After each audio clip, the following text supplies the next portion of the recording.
iHeartRadio Broadway, driven by Mercedes-Benz.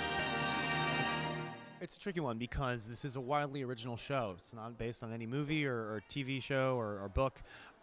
There's what the show's plot is, and then there's what the show's about. The show's plot is about helper robots 100 years in the future that are what I would say are a combination between a child, a servant, and a pet. They're somewhere in between those three.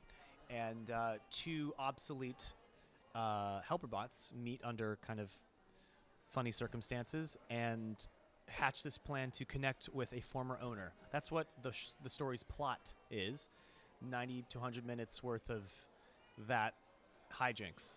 What the show's about is our shelf life and what it is to be inevitably obsolete in some regard. And at some point during the show, you're wondering, are we talking about robots or are we talking about human beings? Because human beings, surprise, surprise, if you didn't know this, we're just passing through. We have a battery life, we have a shelf life, and it's something that we know in the abstract, but it's not a pleasant thing to really think about. But there's ways to think about it that are much more fun and accessible, namely a musical about robots with really fun, beautiful, sophisticated but very accessible music to help us, to aid us in processing a lot of these kind of lofty themes. So that's what the musical is about, and it's a hell of a spectacle. A lot of people making their Broadway debut. It's my return to the Blasco Theater, and I believe that this is the beginning of a timeless show. I play Claire. She's a helper bot 5. She is one of the two humanoid robots that we follow in the show. The two that we follow live in something called the helper bot yards, which is basically like a retirement home for obsolete robots. Because, other versions come out, the 5, the 3, they're a little bit older than the other ones, so they don't need them anymore, or their owners just discarded them, and so they put them here. Claire, her charger is broken, so she knocks on the door, and she's like gonna run out of battery, and she needs Oliver's help.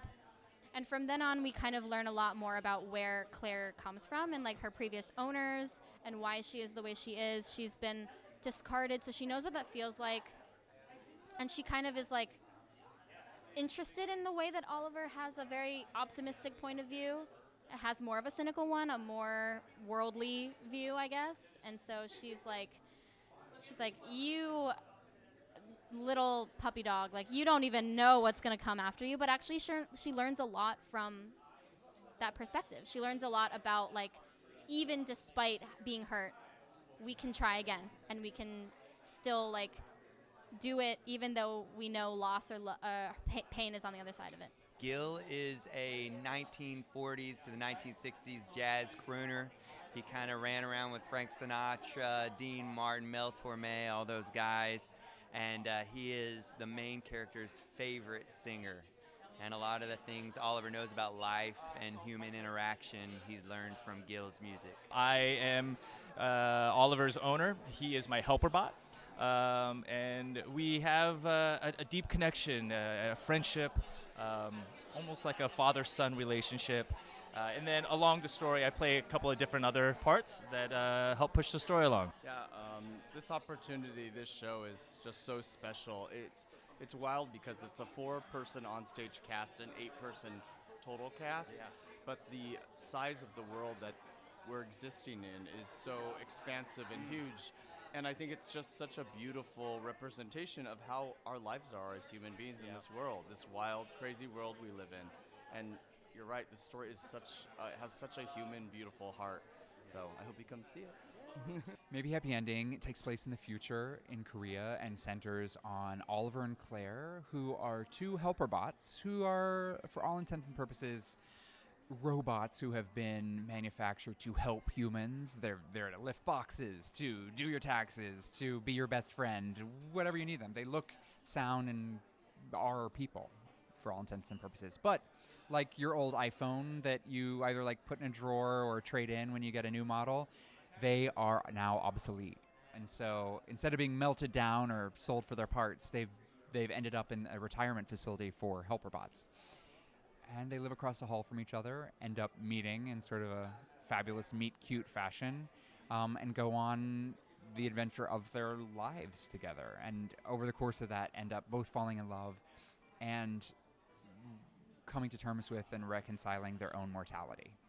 So in a way, it's like 100 minutes of our own lives flashing before our eyes, but through the lens of these hyper-specific helper bots. Finally being in the room, I'm just so like chomping at the bit. I was so excited and so just anticipating this moment for so long, and it's finally here, and turns out everyone is really amazing and nice, and that's like the most, I just feel so blessed, like working on it, and all the questions that I had reading it, I get to ask them in person now. Like, it's just so thrilling. I auditioned for the show 5 years ago, so I've been a part of the project for a long time. I did it at the Alliance in Atlanta, and I have loved it from the first moment that I heard the music. It's just truly beautiful.